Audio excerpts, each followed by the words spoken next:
Bonjour à tous, bienvenue dans Bonjour chez vous. Quelle belle semaine! On a parlé d'entendre la voix de Dieu, on a parlé de la prophétie et aujourd'hui on parle du repos. Ça, c'est une semaine équilibrée, on peut le dire. Est-ce que tu en fais trop? C'est la question qu'on se pose aujourd'hui avec le couple Kabouya. Hello Evelyne. Salut. Je suis en mode repos. T'es en mode repos? Bah, pas trop quand même parce qu'on a besoin tu as travaillé de toi, aujourd'hui. On a besoin de toi. Je pensais qu'on pouvait faire la pratique. Non, pas encore. On reste dans la théorie pour l'instant et après tu pourras passer à la pratique ce soir dans ton lit. Non. Pour le repos. Le repos, c'est le soir dans le lit. D'accord. Oui. Voilà. Vous êtes mignons avec vos petites chemises en jean. Oui, oui, on n'a même pas fait exprès. L'Esprit de Dieu agit parmi nous. Et je vois ça dans les tenues vestimentaires. C'est puissant. C'est très Au-delà des puissant. tenues. Ok. Ça va, Omer? Ça va, Omer? Non, mais dans la tenue. Oui. Tenue peut avoir plusieurs... Oh, wow. Amen. On est dans les hautes sphères. On est dans les là. hautes sphères. Alléluia. La tenue du repos. Alléluia. Tout à fait. Alléluia. Quand vous êtes tous les deux sur ce plateau, on passe à des catégories surprenantes. Écoute, quand même. il y a Après Frank, on beaucoup de subtilité. Avec Aurélie, il était calme. Ouais, Avec Frank, il était un peu whoop. Et puis avec toi, bah, disons qu'il est un petit peu... il coule, quoi. On va dire ça comme ça. Coach Omer, parce que toute la semaine, tu es notre coach. Comment se reposer en tant que leader? C'est ce que tu nous diras tout à l'heure. Ouais, je vous montrerai ça aussi. OK. Tu vas te reposer direct sur le plateau? Carrément. Il va- Dodo. Il nous a proposé quand même tout à l'heure qu'on fasse l'émission avec un hamac tendu ici. Et il aurait tout de suite Ouais, la comme ça, pratique. c'est les gens une bonne idée. ils auront un exemple visuel. Ouais, je pratique. suis dans le hamac, et puis j'ai ma tablette, et puis je fais mon conseil du coach dans le hamac. C'est ça. Bah, si tu veux, tu peux t'allonger sur la table après. C'est un peu moins confortable, mais bon, on n'a pas le On hamac. va commencer l'émission. C'est ça. C'est ça. Parce qu'il y a des dérapages. C'est lui qui dit ça. Bref, je vous rassure, ça dérape même avant que le chrono nous dise de démarrer sur ce plateau. Allez, c'est parti pour la pensée du jour.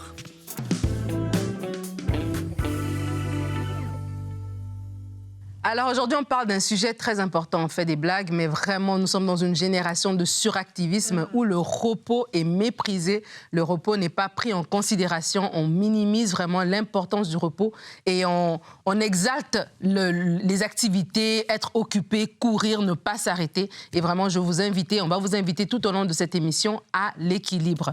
Lorsqu'on parle de suractivisme, on ne peut pas passer à côté de ce passage de notre chère amie, de ces deux sœurs que nous connaissons dans Luc 10, les versets 38 à 42. La Bible dit « Comme Jésus était en chemin avec ses disciples, il entra dans un village et une femme du nom de Marthe l'accueillit dans sa maison. Donc, tout va bien. Elle avait une sœur appelée Marie qui s'assit aux pieds de Jésus et écoutait ce qu'il disait. Marthe était affairée aux nombreuses tâches de service. Elle survint et dit « Seigneur, cela ne te fait rien que ma sœur ne me laisse seule pour servir. Dis-lui donc de venir m'aider. » Jésus lui répondit « Marthe, Marthe, tu t'inquiètes et tu t'agites pour beaucoup de choses, mais une seule chose est nécessaire. Marie a choisi la bonne part. Elle ne lui sera pas enlevée. » Et lorsqu'on parle de suractivisme, je vais juste mettre à la table de ce que je veux dire par ce mot-là. Le suractivisme, en gros, c'est quoi? C'est faire beaucoup de choses, c'est être sur plusieurs fronts à la fois, sans vraiment d'efficacité et au détriment de sa qualité de vie. C'est que vous êtes en train de courir à gauche et à droite, vous avez un engagement qui est excessif, mais cet excès ne produit rien, en fait. Au contraire, il est contre-productif, il peut même devenir nuisible. Et dans l'Église, le suractivisme va se manifester par beaucoup de réunions, beaucoup de prières, beaucoup d'activités, mais peu de relations avec Dieu. Et des fois, on pense que le service... Moi, je parlais à quelqu'un récemment, je dis que le service, c'est l'aboutissement de notre relation avec Dieu et non le contraire. C'est pas parce que tu sers beaucoup que tu as une forte relation avec Dieu. Mais parce que tu as une relation avec Dieu, oui, dans sa maison, tu n'auras pas les bras croisés. Au contraire, tu vas servir. Mais cet équilibre-là est très important à avoir. Pourquoi? Parce que quand on regarde des gens travailler, que ce soit à l'église, que ce soit à la maison, que ce soit au travail. Une personne qui est très travaillante, ben, elle est valorisée. C'est valorisé. Ton fils, ta fille à la maison qui fait des choses, au travail, il y a toujours quelqu'un qui se donne, qui rentre plus tôt, qui quitte plus tard. Ben, on valorise, on trouve ça bien. Mais dans la vraie vie, en réalité, ce n'est pas bien de pouvoir vivre dans cet état d'esprit. Pourquoi? Parce que ça crée en nous un sentiment de performance. Une pensée, une mentalité de performance qui me dit plus je vais faire, plus je vais être apprécié et plus je vais faire... Ben, c'est comme ça, en fait, que je dois me comporter, alors que ce n'est pas vrai. Et vraiment, je veux nous inviter à remettre le repos à sa place. Ce n'est pas pour rien que Dieu, dans sa création, a gardé un jour pour le repos. Il ne s'est pas reposé parce qu'il était fatigué. Il s'était reposé pour nous montrer un rythme qui est nécessaire pour notre vie, de savoir s'arrêter quand il faut, de savoir choisir les bonnes priorités. Et lorsque je reviens à ce texte que j'ai utilisé de Marthe et Marie, ce n'est pas pour dire que Marthe avait mal fait. Si quelqu'un vient chez vous, c'est normal que vous puissiez l'accueillir, c'est normal que vous puissiez lui donner à manger. Mais dans les priorités, quelle est la priorité? Ce que Jésus est en train de lui dire à ce moment-là, c'est qu'il y a une priorité, en fait. Et donc, si tu n'as pas la bonne priorité, tu vas t'épuiser. Alors que si tu choisis la bonne part, ben, tu vas voir que, tiens, on pourra, au lieu de faire 4 plats, je vais en faire 2. Mais le reste du temps, je vais passer du temps avec mon maître. Et vraiment, c'est ça qu'on veut vous encourager. Oui, servez à l'église. Oui, faites des choses pour votre famille, pour votre travail. Mais ayez la bonne priorité, ayez le bon équilibre, pour pouvoir vraiment faire les choses de la bonne manière. Merci Nadine. Et oui, notre chère Marthe était dans le suractivisme, on le sait. Et il y aurait 1000 choses à dire sur Marthe, mais c'est également notre verset du jour. Donc on va prendre le temps de s'arrêter sur Luc 10, 41, 42. Jésus lui répondit, Nadine l'a lu tout à l'heure, Marthe, Marthe, tu t'inquiètes et tu t'agites, tu t'inquiètes et tu t'agites pour beaucoup de choses. Mais une seule chose est nécessaire. Marie a choisi la bonne part. Elle ne lui sera pas enlevée. Mais oui, quand on en fait trop, quand on est suractif, eh bien, qu'est-ce qui se passe? Eh bien, on risque de s'agiter, on risque de s'inquiéter. Parce qu'on perd déjà, notre paix, généralement, parce qu'on dort peu, parce qu'on a l'impression que tout dépend de nous. Oui. On porte tout sur nos épaules. Nos motivations commencent à être biaisées de plus en plus. On va fonctionner énormément dans le devoir. Et puis, parfois, il y a des motivations qui sont d'être vues des autres. Regardez tout ce que je fais, regardez tout ce que je porte. Moi, j'en fais plus que tout le monde. Et il y a un petit peu peut-être d'orgueil qui s'installe là. Mais la réalité, c'est que plus tu en fais, moins tu vas avoir de temps pour ta relation avec le Seigneur. Donc, j'ai aimé ce que tu as dit, c'est ta relation avec Dieu que va découler ton service, et non ton service qui va découler ta relation avec Dieu. Et c'est très vrai. Et je pense que c'est ce que Marthe n'avait pas compris. Elle était dans des efforts pour plaire au Seigneur, pour le recevoir d'une manière digne de son nom, mais elle a oublié que ce qu'il y avait de plus important, c'était lui, c'était sa présence, c'était se connecter à lui, et que en fait, tout le reste allait finalement découler de ce temps qu'elle allait passer avec lui. Elle allait l'honorer en allant à ses pieds, en allant l'écouter. Elle allait l'honorer encore plus qu'avec un bon repas. Et je crois que parfois, on est biaisé par rapport à ça. Et si on prend par exemple le service dans l'église, on pourrait parler de beaucoup de choses, mais admettons le service dans l'église. On est vraiment biaisé à croire que plus on en fait, plus Dieu est content de nous, plus Dieu nous valorise, plus notre pasteur va être aussi content de nous, plus les gens vont être impressionnés par nous. Et on croit que là, plus on en fait, plus on est spirituel, en fait. Mais la réalité, c'est que la spiritualité va se mesurer au temps de qualité que tu vas passer avec le Seigneur, à ton intimité avec lui. Et plus tu vas passer du temps avec lui, plus il va être précis dans les choses qu'il te confie. Et celles qui ne te confient pas, dans la liste de toutes les choses que tu portes dans ta vie, est-ce que Dieu te les a vraiment toutes demandées, ou il y a des choses que tu t'es mis sur toi-même pensant que c'était bien, que c'était important, puis que ça allait faire de toi quelqu'un de plus spirituel? C'est des questions qu'il faut se poser parfois pour éviter de tomber dans un épuisement total et de passer à côté en fait de tout ce que Dieu avait planifié, avait en réserve pour nous. Ouais, et tu sais, quand tu parles, je me dis, on pourrait tellement parler des heures sur ce sujet. Oui. Parce qu'en fait, tu parlais d'éprouver nos motivations. Et déjà, ça, c'est tout un sujet. Pourquoi je fais ça? Et des fois aussi, je me disais, quand je préparais ma pensée, je pensais aux parents. Parce que des fois, la façon dont on fait les choses, ça a commencé déjà comment on est venu. On a grandi dans quel milieu? Donc, même le suractivisme dans l'église, des fois, quand tu es né de nouveau dans une église active, tout de suite, tu as cette mentalité de faire. C'est la culture d'église qui est devenue, voilà, ta façon de voir l'évangile. Et il y a des gens, tu sais de quelle assemblée ils viennent parce qu'ils ont déjà cette mentalité, ils sont nés dedans, entre guillemets. Mais aussi, même quand on est né physiquement, voilà, biologiquement dans une famille, des fois, en tant que parents, on va récompenser nos enfants. On va les récompenser parce qu'ils ont fait quelque chose. Ils ont rangé leurs jouets, ils ont amené une bonne note. Et du coup, si on ne fait pas attention, l'enfant va intégrer en lui cette réflexion que mon effort égale à l'approbation. Et donc, au début, j'ai rangé ma chambre, mon papa m'a donné un câlin ou m'a donné un cadeau, j'ai des bonnes notes, mes parents sont fiers de moi, ils ont dit à tous les voisins, à tous leurs amis, à toute la famille, et tout d'un coup, ça devient comme ça dans ma mentalité, et après, même au travail, on enlève l'église, même dans le milieu professionnel, il y a une différence entre faire le travail pour lequel j'ai été engagée, donc j'ai des indices de performance à atteindre, et le suractivisme, où j'en fais plus, j'arrive plutôt à la réunion, c'est moi qui amène les petits gâteaux, c'est moi je veux qu'on me remarque, en fait, et j'ai l'impression que c'est ça qui va me distinguer et c'est ça qui va faire qu'on va m'aimer. Oui. Et c'est là, dès que...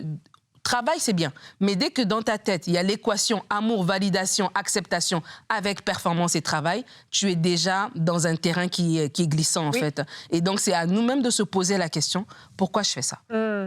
Est-ce que si je l'ai fait et puis personne n'a vu et personne ne m'a félicité, est-ce que ça me vexe ? Si ça me vexe, ça veut dire que ma motivation de départ n'était pas bonne. Complètement. Voilà. Ouais, il y aurait mille choses à dire, comme tu le dis. Puis d'ailleurs, on en avait parlé quand Catherine Delman était venue présenter son livre. Ça vaudrait la peine de faire une série complète sur la notion du repos, de l'activisme, justement. On le fera, promis, on le fera. Mais en attendant, on a une émission pour le faire et je veux laisser suffisamment de temps à Omer pour nous parler du repos, mais dans le cadre du leadership. C'est parti pour la rubrique Conseil du coach.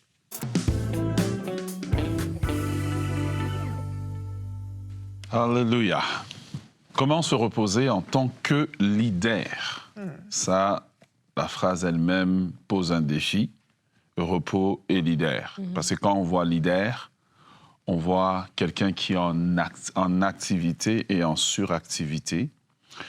J'aimerais commencer sur un plan personnel. Je crois qu'il y a 2 révélations majeures que j'ai reçues en début d'année. La première révélation, c'est la paternité de Dieu. Et la deuxième révélation, c'est vraiment le repos. En fait, si le repos n'est pas une révélation, on ne va pas se reposer.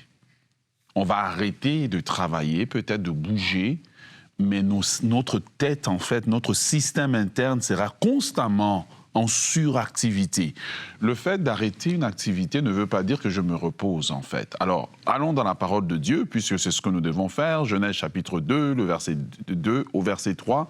La Bible dit que Dieu acheva son œuvre qu'il avait faite et il se reposa le 7e jour de toute son œuvre qu'il avait faite. Dieu bénit le 7e jour, il le sanctifia parce qu'en ce jour, il se reposa de toute son œuvre qu'il avait créée en la faisant. Si on commence à souligner certains mots dans ce verset ici, on a les mots œuvre, on a repos, on a que Dieu a, quand on dit il a sanctifié, c'est qu'il a valorisé ce jour-là. Mais quand est-ce que Dieu s'est reposé ? Il s'est reposé quand il a achevé de faire son œuvre. Et je crois qu'en tant que leader, nous devons prier Dieu d'avoir la révélation du repos. Ça doit être une révélation. Sinon, si ce n'est pas une révélation, nous allons faire une activité physique de reposer notre corps, mais notre système interne, notre système nerveux, quand je parle nerveux, notre système émotionnel, voilà. Notre système émotionnel, notre système de pensée continuera toujours à constamment travailler. On aura des nuits désagréables et on deviendra aussi désagréable. Alors, nous devons comprendre que ce que la Bible dit du repos, la Bible nous révèle dans le livre de la Genèse que le repos est une institution divine. Celui qui ne respecte pas le repos finira par le payer dans son corps. Et autour de nous, on a des témoignages de tant de personnes qui ont travaillé. Il y a des personnes comme ça qui nous connaissons, qui ont travaillé. Parfois, ils pouvaient passer 2 jours sans dormir. Mais il arrive un moment où le corps nous fait payer la facture. Tout à fait. La vérité, c'est celle-ci. Parfois, on est dans un suractivisme énorme. Mais quand le jour où quelque chose t'arrive ou que malheureusement tu décèdes à cause de ton suractivisme, on est toujours seul dans le cercueil. Donc je voudrais vraiment appeler les gens à comprendre que le repos est une institution divine. Autant que le mariage est, Dieu institue le repos. Il nous apprend le principe de repos lui-même en se reposant. La deuxième des choses, c'est que Dieu a établi ce fameux, ce que j'appelle ces moments sabbatiques que nous devons prendre comme des moments qui doivent gouverner en fait les saisons de notre vie. On n'est pas obligé d'être tout le temps à 100 km/h dans le service, mais il faut avoir des moments de repos, moi je dis, et des moments de sabbat. Ça veut dire que là, j'ai pris une sabbatique même de 3 jours où vraiment je fais totalement autre chose, totalement on ne me voit pas. Et le repos nous montre en fait, en réalité, que nous respectons aussi ce que Jésus a fait. Jésus lui-même, il se retirait de temps en temps pour aller se reposer. Mais qu'est-ce que le repos révèle? Voilà, dans ma révélation, j'ai découvert que le repos révèle que, premièrement, je suis en obéissance à l'ordre divin. Je respecte l'ordre de Dieu. Je respecte l'ordre de Dieu d'apprendre à me reposer après avoir fait un gros effort, gros repos, pour pouvoir être équilibré. Le repos me révèle aussi que je comprends que je ne suis pas indispensable, que le système peut rouler sans moi. Ça me révèle ça, que je ne suis pas indispensable. 3, le repos me révèle de moi que je fais confiance à Dieu. Je fais confiance à Dieu que si je ne suis pas là, surtout nous en tant que pasteurs, que cette assemblée peut continuer à fonctionner, peut continuer à porter du fruit, justement. Et je ne m'en vais pas juste dans le repos comme ça, c'est que je crée un système qui fait que quand je suis là, je suis une bénédiction, mais quand je ne suis pas là, ce système peut continuer parce que je fais confiance à Dieu. Amen. 4, le repos révèle que je fais confiance aux autres. Vous voyez, la capacité de se reposer révèle que je fais confiance aux autres. 5, le repos révèle que je respecte mon corps. Nous n'avons qu'un seul corps, il faut apprendre à se reposer. Moi, en tant que leader, le mot le plus important dans ma vie, en tant que leader, c'est « je ne sais pas ». Et je ne sais pas, mais m'a souvent fait entrer dans un moment de repos parce qu'on sait que ça, on ne peut pas venir le voir. Mais quand tu es là, je sais qu'on fait du micromanagement partout. Ce qui arrive, c'est qu'à un moment donné, on est juste surchargé. Et parfois, quand le diable sait que nous sommes une personne comme ça, il ne va pas nous attaquer. C'est pour ça que Jéthro pouvait dire à Moïse que tu vas finir par t'épuiser. Tu vas finir. Donc, le diable n'a même plus besoin de t'attaquer parce qu'il sait que toi-même, tu fais déjà le travail. Tu t'auto-sabotes. Exactement, tu t'auto-sabotes. Alors, pourquoi est-ce que les leaders, justement, nous, les leaders, je parle des leaders dans l'Église, en dehors de l'Église, on tombe dans ce piège? Bien, premièrement, les leaders tombent dans ces pièges parce que, comme Evelyne l'a dit tout à l'heure, ils ont peur que tout s'arrête sans eux. Ils ont l'impression qu'eux, ils sont indispensables. C'est ce que Jéthro a dit à Moïse. Il existe un autre système de faire ton travail en te réappropriant ta propre vie, en te réappropriant cette capacité-là de faire autre chose, d'être toi-même dans un autre milieu et de vivre. Donc, le leader, en fait, inconsciemment, il a peur de ça, que si je m'arrête, je ne fais pas, les choses vont s'arrêter. Deuxièmement, ils ont une identité bâtie sur la performance et non la filiation. C'est pour ça que je parlais tout à l'heure que c'est important que le leader découvre Dieu, non comme un employeur, non comme un boss ou un collaborateur, mais en fait, tout en grandissant. Pendant que, je parlais dans notre cas d'église, en grandissant pendant que l'église grandit, ma révélation de la filiation avec Dieu doit grandir aussi. Pourquoi? Parce qu'un enfant se repose toujours près de son père. Parce qu'il sait que son père prend soin de lui. Il sait que son père va s'occuper des choses que si lui ne fait pas, etc., etc., etc. Combien de fois on a demandé à notre enfant, on va faire la vaisselle, puis il l'a fait. Hein? Il te dit qu'il l'a fait, quoi. Puis après, tu passes juste derrière, bon, écoutez, c'est bon, on va faire la vaisselle, etc. C'est apprendre cela. Quand on a une bonne révélation de sa filiation, le leader aura une relation saine avec Dieu et il apprendra à se reposer en Dieu. Se reposer en Dieu, c'est différent de se reposer. Se reposer en Dieu, c'est dire, Seigneur, j'ai fait ce que je pouvais, maintenant je te cède le contrôle. Se reposer en Dieu, c'est ce que Moïse a fait. Lorsque Dieu lui a dit, l'Éternel combattra pour vous et vous gardez le silence. Donc je me repose parce que maintenant, Dieu prend le relais. Il prend le relais de cette situation, il prend le relais de cette bataille et je lui laisse faire parce qu'il est Dieu, il sait mieux que moi. Aussi, les leaders tombent dans ce piège parce qu'il y a la confusion entre l'appel de Dieu, ce que Dieu nous a vraiment appelé, et l'agenda des hommes. Et quand on est un leader, les gens vont nous apporter toutes sortes de choses.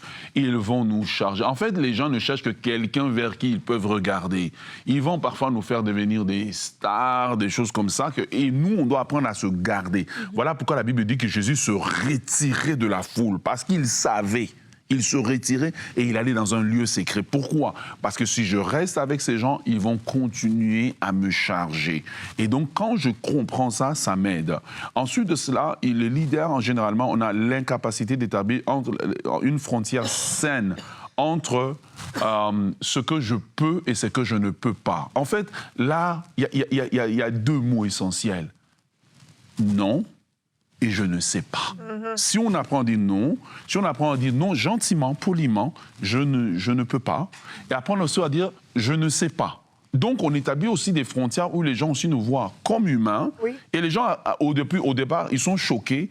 Mais avec le temps, ils apprennent à respecter cette humanité-là, que je suis aussi un être humain, je ne sais pas tout. Allez voir telle personne, d'ailleurs c'est un spécialiste dans le domaine. Ben voilà. Nommer les autres comme spécialistes et puis laisser les gens aller vers eux. Ensuite de cela, je crois que beaucoup de leaders aussi, surtout au niveau des églises, ils ont une théologie qui est mal développée. En fait, ils croient que se reposer, c'est péché. Parfois, quand on a un arrière-plan de certaines religions, on pense qu'au plus je travaille, au plus ça plaît à Dieu. Oui. Mais Dieu, il nous regarde, c'est notre papa. Moi, je pars à partir de la perspective que Dieu, c'est mon papa. Mon papa, à un moment donné, il veut que je me repose. Me reposer, ça me donne aussi le temps de prendre soin de ma femme, de prendre le soin de ma famille. Donc, 5 visages du repos. Nous avons beaucoup de matière, accrochez-vous. 5 visages du repos. Eh bien, le repos, on peut voir le repos comme étant un geste d'amour pour sa famille. Moi, je dis toujours aux leaders autour de moi, le meilleur cadeau qu'un homme peut offrir à sa femme, c'est de rester en bonne santé. C'est de rester en bonne santé pour vivre longtemps avec elle. 2, le repos comme un investissement pour vivre longtemps. Vous ne pouvez pas vivre... Beaucoup de gens, quand on voit, ils sont décédés, etc., c'est parce que, écoutez, comment vous voulez vivre longtemps quand vous faites des chiffres de 18 heures à répétition, vous bâtissez des maisons dans lesquelles vous n'habitez pas parce que vous êtes tout le temps en train de travailler et là, vous prenez une nouvelle carte de crédit ou un nouvel endettement parce que vous devez faire maintenant la cour arrière. Ce que tu veux faire en 1 an pour impressionner ton voisin, s'il te plaît, tu peux le faire en 5 ans, tranquillement. Tu n'es pas obligé d'avoir et la piscine, et c'est ci, et c'est là. À force de vouloir ça, tu ne vas jamais te reposer. 3, le repos comme un moyen de permettre à Dieu de me parler. Yeah. Dieu ne peut pas me... En fait, c'est quand Adam a arrêté de compter tous les animaux là, et de leur donner des noms. Dieu a dû l'endormir dans le repos pour que Dieu puisse lui amener Ève. Il faut cela. 4, le repos comme un lieu de renouvellement. Quand je me repose, non seulement Dieu me parle, mais je suis aussi renouvelé dans mon être intérieur, dans mes émotions, dans mon humeur, etc. 5, le repos comme un moyen d'être soi-même. Parfois, on est tellement parti, et là où on est parti, on est le super-héros, on signe des contrats pour notre entreprise, etc. Mais il faut avoir des moments de repos pour se retrouver soi-même, être dans un endroit où je me retrouve moi-même. Alors, il y a 4 décisions à mettre en pratique pour apprendre à se reposer. Premièrement, il faut faire comme Dieu, il faut sanctifier notre jour de repos ou notre saison de repos et avoir des moments de rencontre avec Dieu, tout simplement. Moi, personnellement, 1 fois par année, je prends mes affaires et puis, pendant environ peut-être 10 jours, je suis parti. Et puis là, je suis moi-même, avec Dieu. Le but n'est pas de prier longtemps, le but c'est juste de me reposer et d'être dans la présence de Dieu. Et c'est incroyable les trésors et le ressourcement qui sort de là. Parce que j'ai pris le temps de m'arrêter. C'est arrêté dans mon agenda à chaque année. Vous devez avoir des moments où, en fait, si vous ne pouvez pas vous détacher pour vous reposer, c'est qu'il y a une anomalie. Il y a quelque chose quelque part qui ne marche pas. Vous devez créer un système. Dieu a travaillé. La Bible dit il s'est reposé. Non seulement il s'est reposé, mais il a sanctifié. Donc ça veut dire qu'il a valorisé cela. Et il a institué Israël pour dire apprenez à vous reposer. 1 fois par semaine, apprenez à vous reposer. 2, apprendre à déléguer sans culpabilité. C'est ce que Jéthro a enseigné à Moïse.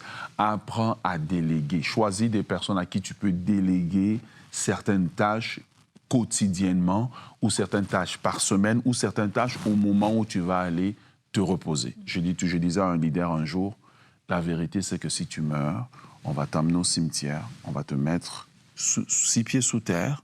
Ensuite de cela, les mêmes personnes qui te célébraient, ils vont retourner, ils vont continuer à pleurer un peu, puis ils vont vivre leur vie.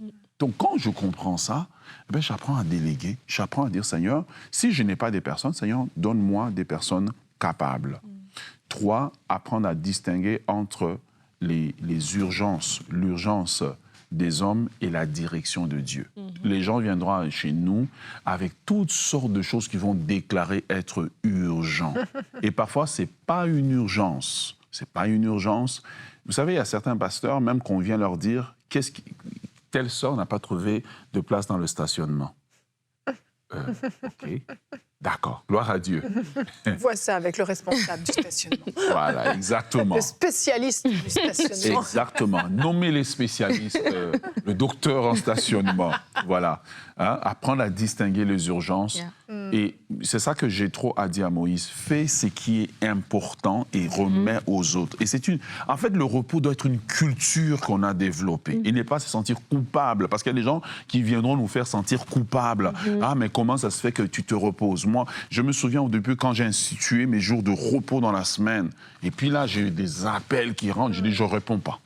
Il a fallu vraiment discipliner les gens, malgré qu'ils n'étaient pas contents. J'ai dit, ils doivent apprendre que je me repose ces jours-là. Si vous voulez m'avoir frais quand je veux revenir, ça, en fait. vous devez respecter mes jours de repos. Et ça, c'est quelque chose qu'on enseigne autour de nous. Je me repose. Et enseigner à nos équipes aussi, s'il vous plaît, reposez-vous.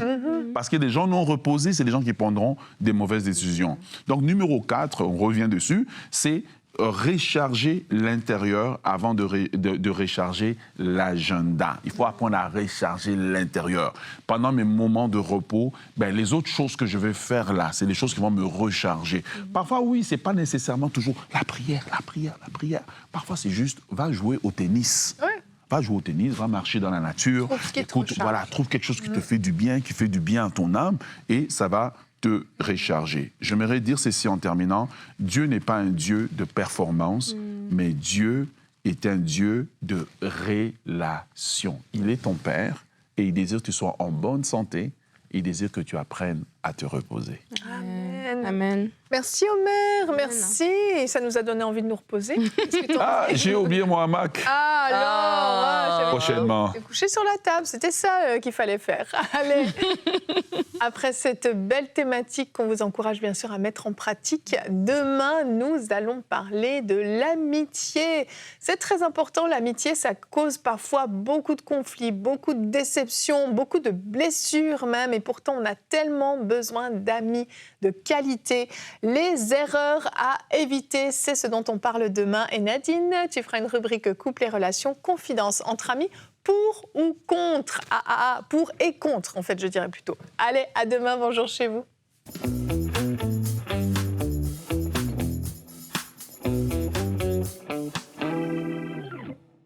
Hello, j'espère que tu vas bien. Comme tu le vois, je suis devant le centre EMCI. Eh bien, ce centre, il est un peu au milieu de nulle part. En fait, on est au milieu d'une érablière magnifique avec ses beaux arbres. Et en arrivant au centre le matin, eh bien, c'est sûr qu'on ne peut que penser aux partenaires, à ces personnes telles que toi, qui ont soutenu l'œuvre EMCI, qui ont prié pour l'œuvre EMCI. Et vraiment, on est reconnaissant. Le ciel se réjouit avec nous. Et je crois que chacun de tes dons a été justement inscrit au ciel.